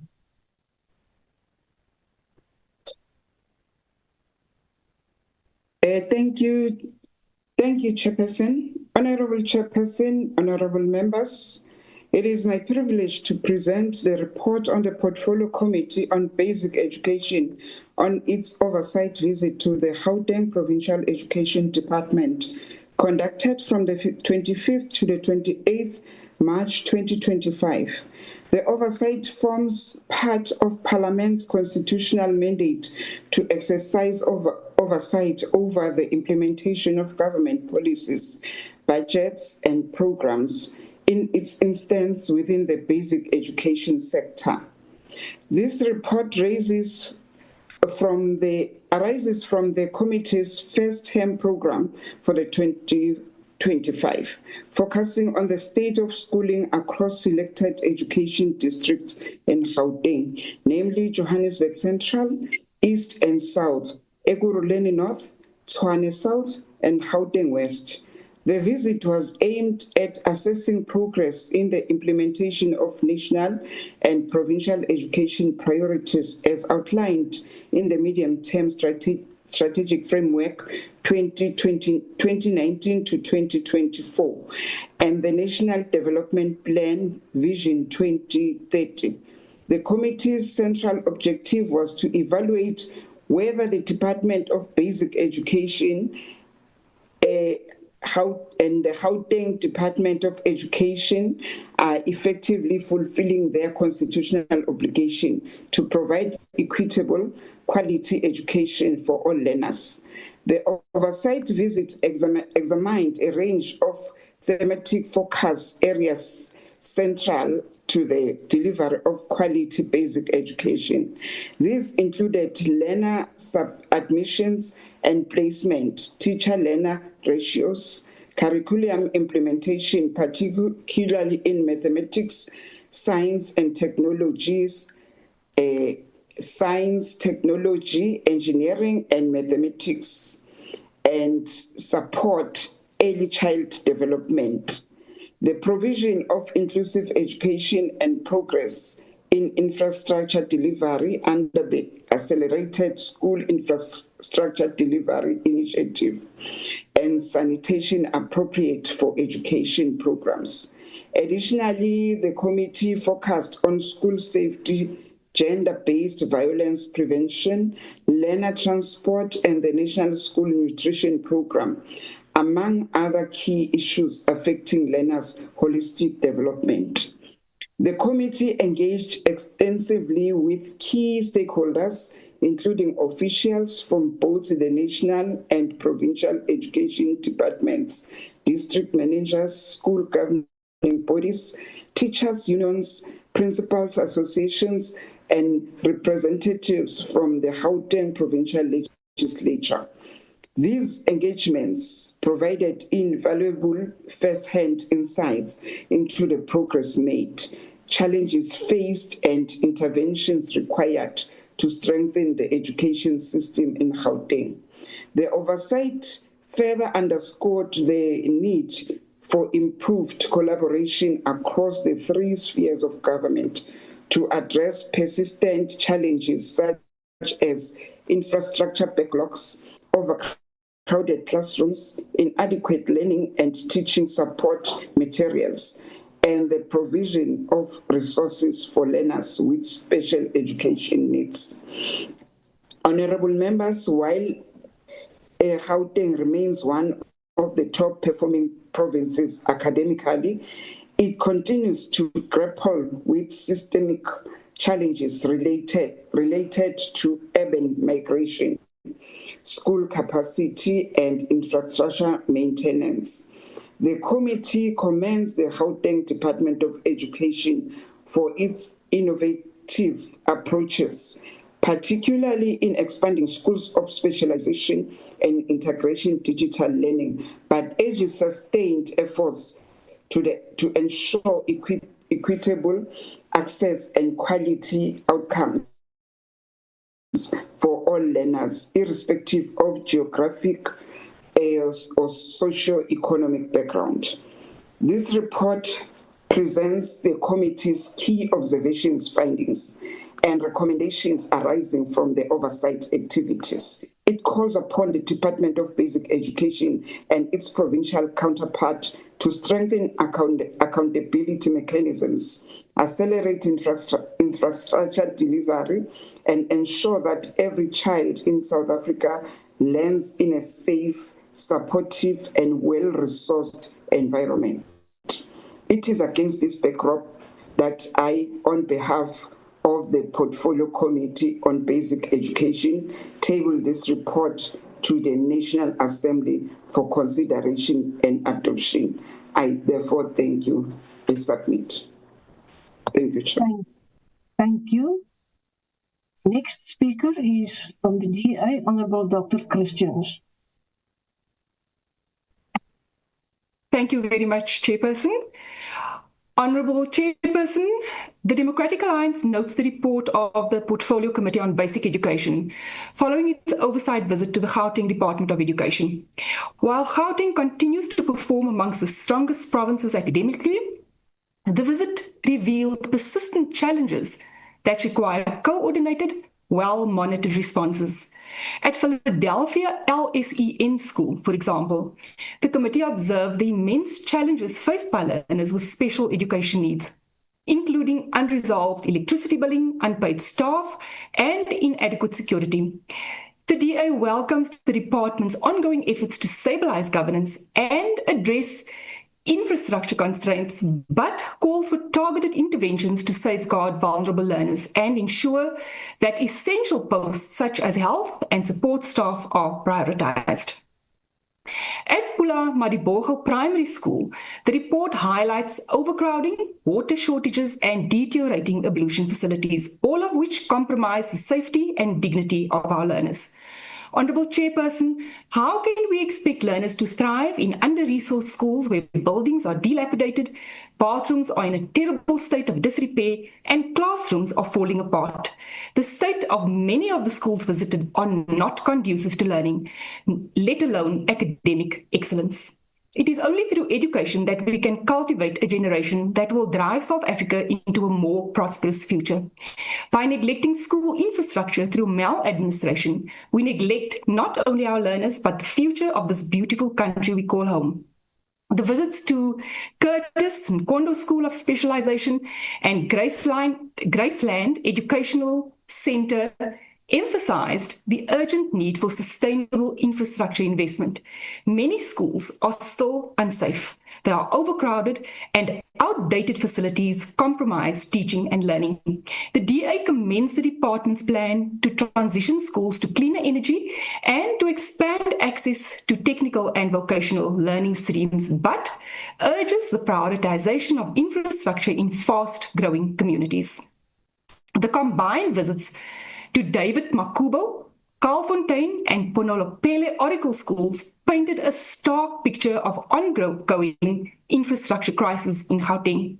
Learners continue to attend school in temporary mobile structures, some built on unsuitable land, while teachers struggle with overcrowded classrooms and limited teaching aids. The DA calls on both the provincial and national departments to deliver a clear, time-bound plan to replace mobile classrooms with permanent, dignified school structures. Equally concerning, Chairperson, are the findings at the Tembinkosi LSEN school and the Tembisa Child Welfare Center. Both reveal that early childhood development and special education remain chronically underfunded. The DA supports the department's commitments to improving inclusivity, but urges accelerated action on staff appointments, the provision of safe learner transport, and the upgrading of facilities for learners with severe disabilities. Chairperson, while this report reflects real and persistent challenges, it also captures the dedication of educators and officials striving to uphold standards of learning under very difficult conditions. The DA supports the adoption of this report with the expectation that the department, under the leadership of Minister Gwarube, will continue to implement these recommendations with urgency, transparency, and measurable progress. Our learners deserve not just access to education, but the assurance that such education takes place in safe, well-resourced, and dignified environments. Thank you, Chairperson. Thank you. The next speaker is from the MK, Honorable Mugadi.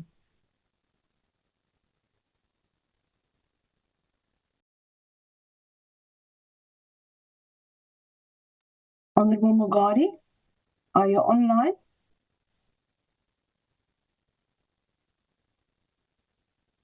Maybe they are reshuffled. They reshuffle every week there. Is there any other speaker for the MK that's going to... It's removed there. Order, people, can we just get... Is there any other speaker for the MK? Chair. Yes. If Honorable Mgati is not present... Chairperson, okay. I'm here. Thank you. Thank you. Thank you, Honorable. Yes, I'm here. Please. You hear me? I can hear you. Who is speaking now? Honorable Mgati. Okay, Honorable Mgati, it's your turn now.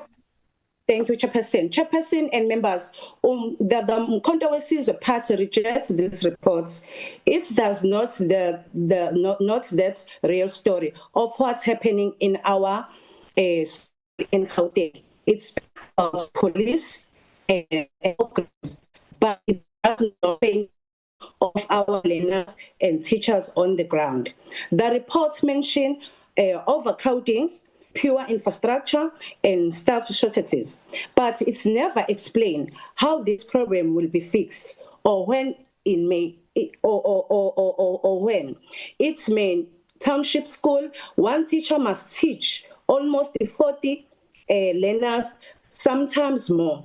At some school, classes have over 90 learners in one classroom. That is not education. It is survival. Honorable members, the reports also fail to talk about the safety of women and children in school. Gender-based violence is rising, and many young girls fell pregnant while still at school. Over 90,000 teenagers pregnant were recorded nationally, but there is no real police or action plan to deal with this crisis. Our women, educators, and early childhood and early childhood educators work hard, but they are still underpaid and unvalued. They have qualified, but they live in poverty. Where is the justice for them?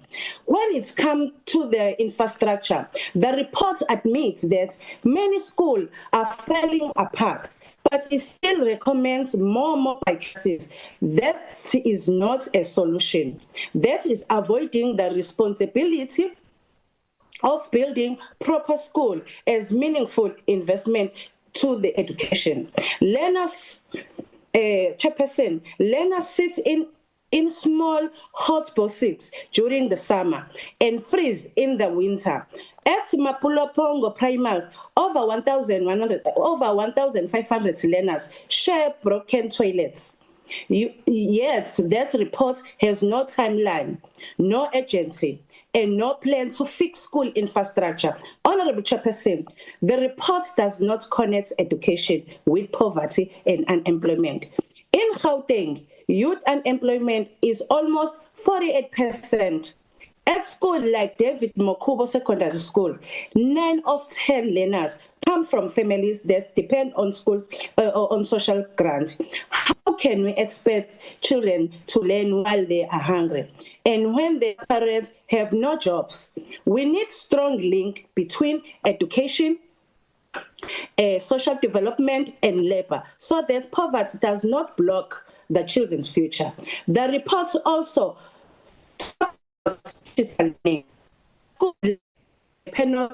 or receive false tablets and pure internet. How can we talk about the fourth industrial revolution?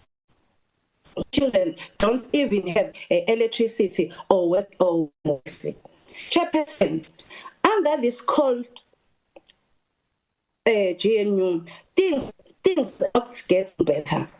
They are getting worse. The poor are left behind, while the richest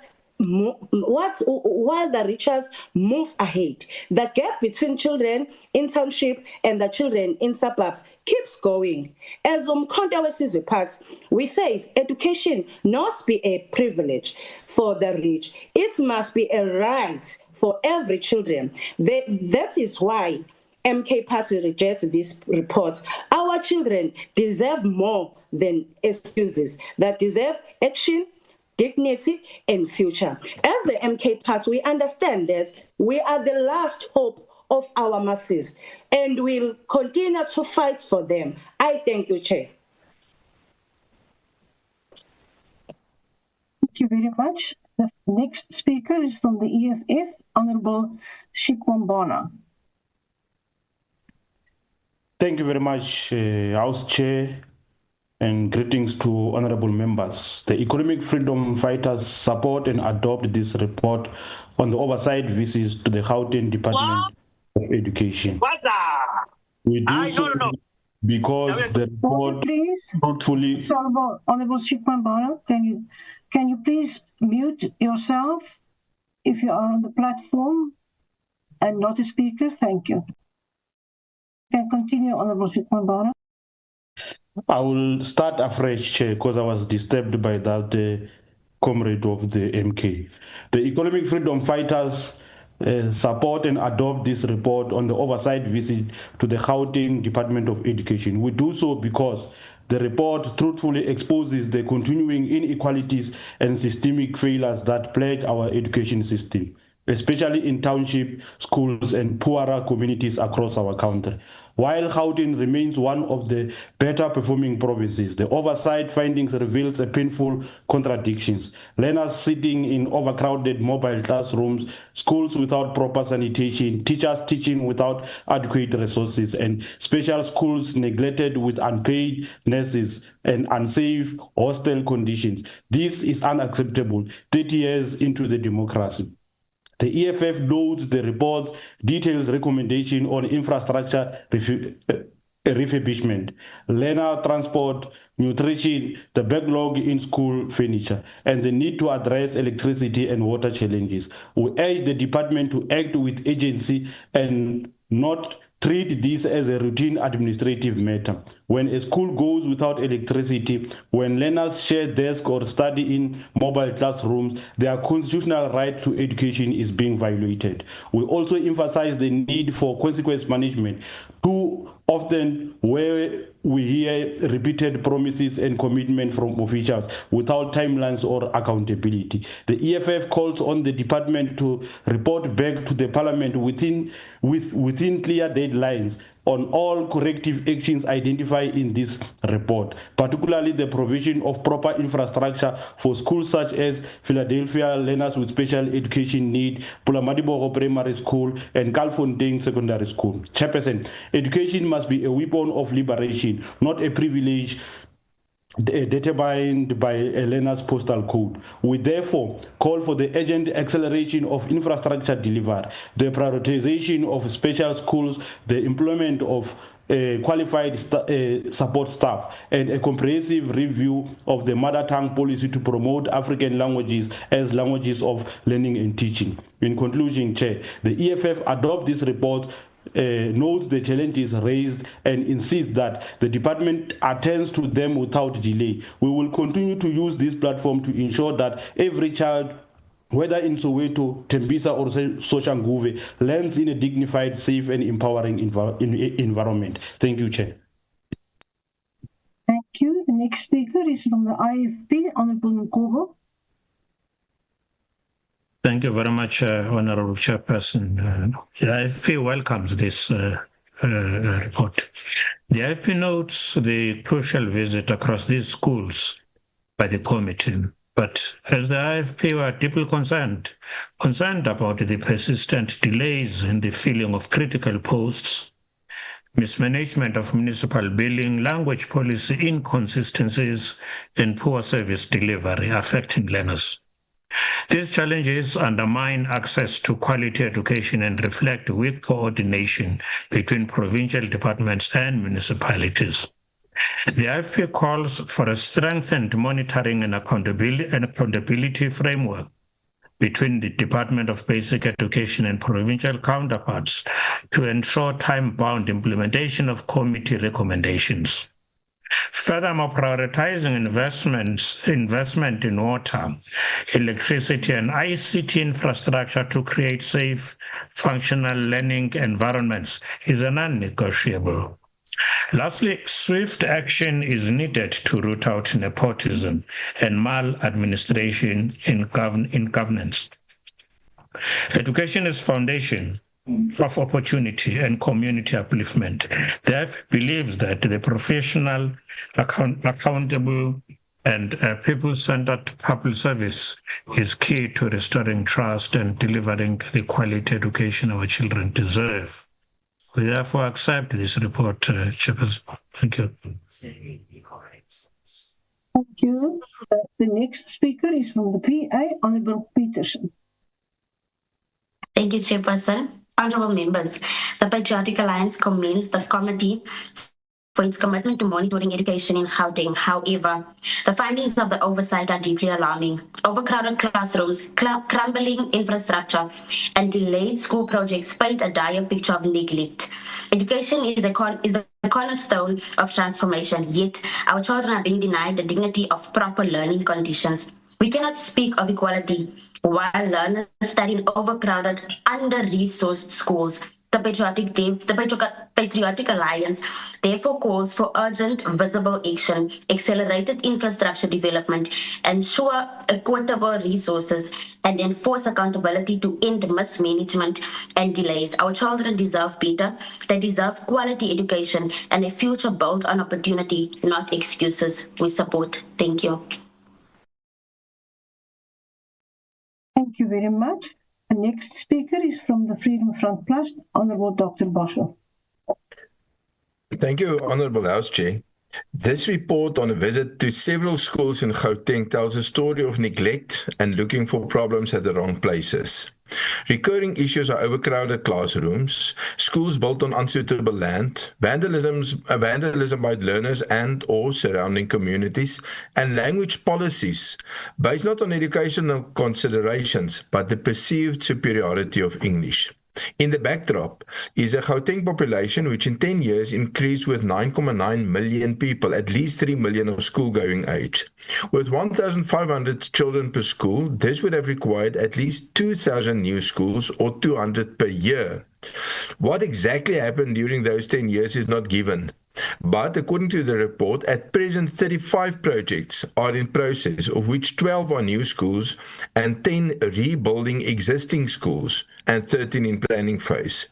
Another 2,054 classrooms were built by communities themselves, claimed to be the equivalent of 49 schools. So, extremely favorably counted, around half of the required schools get to be built. Yet, the Gauteng Department of Education and the committee focus on Pretoria High School for girls as a major problem. The principal is pointed at, although allegations against her could not survive proper scrutiny.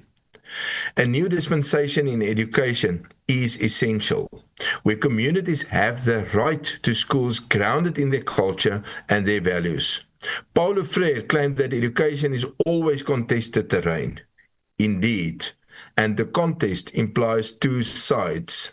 The centralizing government should accept the community-driven side to increasingly flex its muscles in this context. I thank you. Thank you. The next speaker will be from Action SA, Honourable Kobe. Thank you very much, House Chair. House Chair, we see these challenges acutely in Gauteng schools.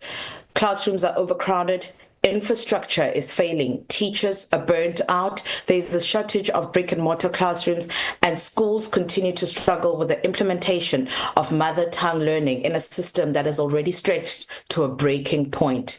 We are not convinced that any of these challenges are being meaningfully addressed. Honourable House Chair, according to the Gauteng Department of Infrastructure Development, 35 new schools and major rebuild projects are currently in various stages, from planning to construction. Only 12 of these 35 projects are actually under construction, and just 10 of the 35 are major rebuilds currently underway. This slow pace does not match the urgency of this crisis.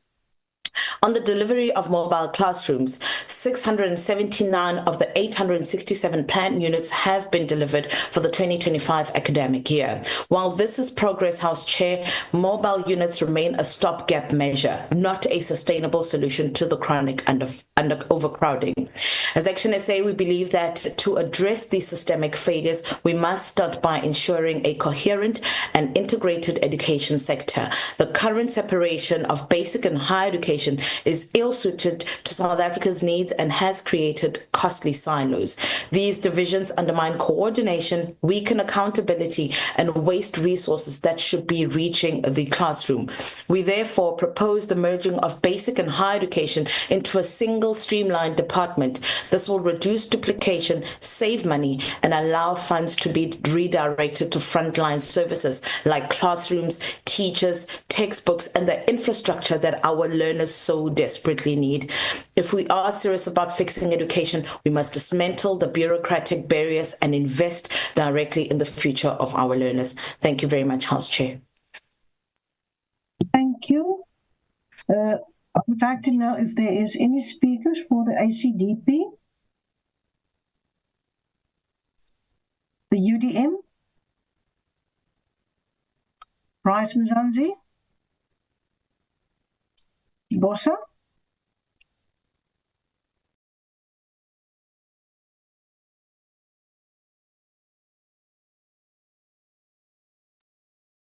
Sorry, I go back. I see I call on Bossa, ATM, Alzamar, the NCC, the PAC, the UAT.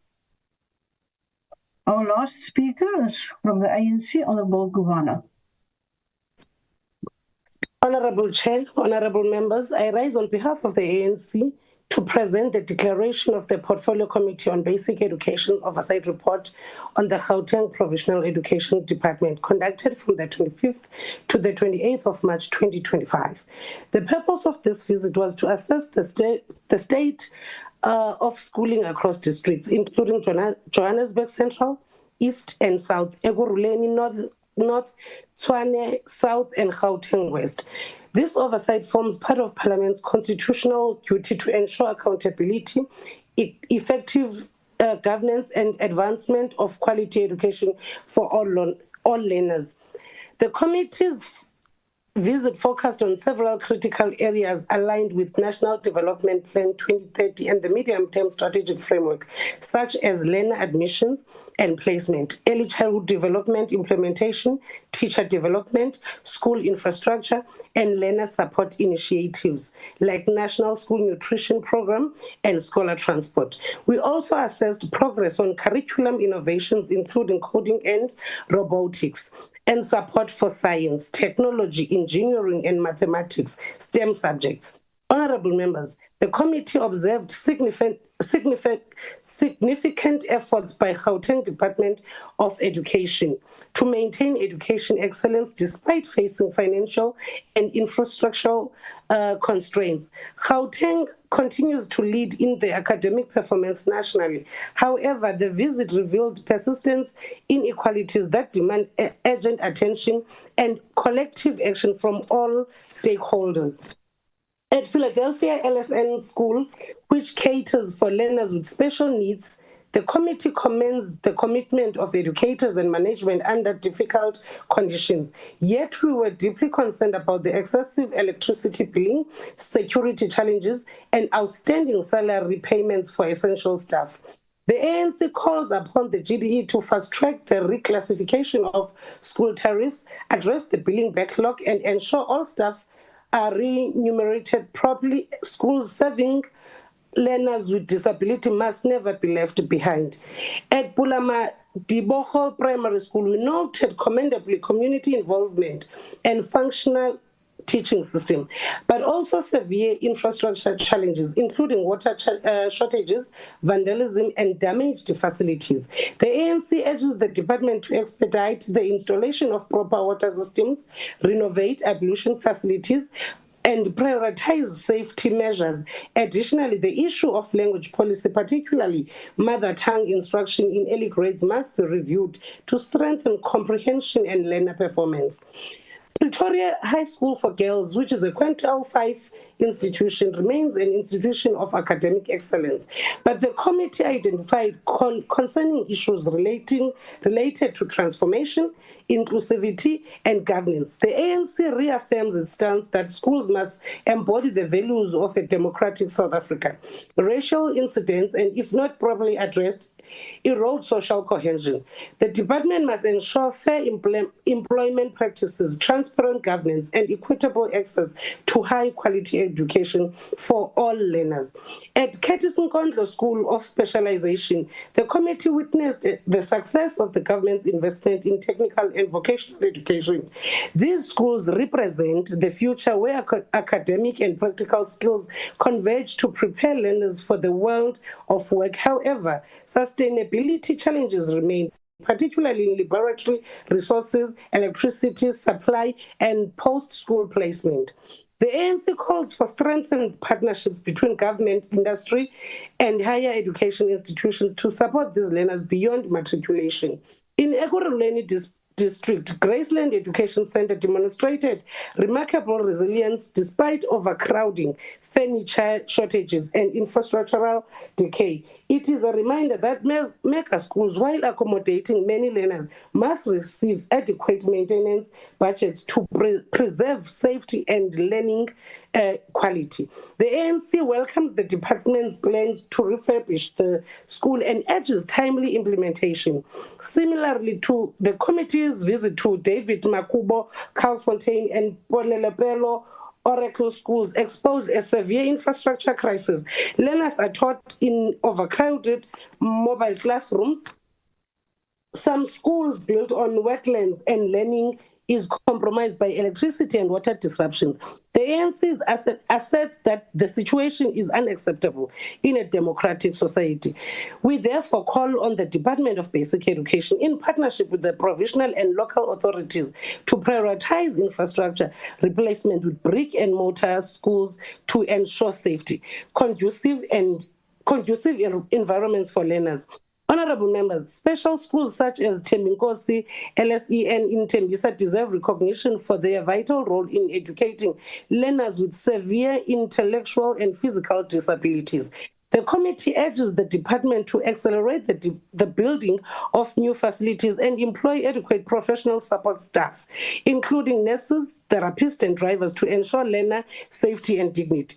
Lastly, the visit to Tembisa Child and Family Society Preschool reaffirmed the importance of early childhood development. The ANC welcomes the integration of ECD into the Department of Basic Education and calls for improved subsidies, practitioner training, and infrastructure development to ensure that every child receives a strong educational foundation. In conclusion, the ANC supports the adoption of this oversight report. It reflects both on progress and the challenges that remain. The committee's recommendation must guide targeted intervention to address infrastructure deficits, teacher development, inclusive education, and social cohesion. Education remains the heartbeat of the transformation, a tool to eradicate poverty, restore dignity, and empower future generations. The ANC reiterates its unwavering commitment to ensuring that no child... I thank you, Chair. Thank you very much. That concludes the debate and the business of this virtual mini-plenary session. The decision on this report will be taken at a full plenary session of the Assembly. The mini-plenary will now rise.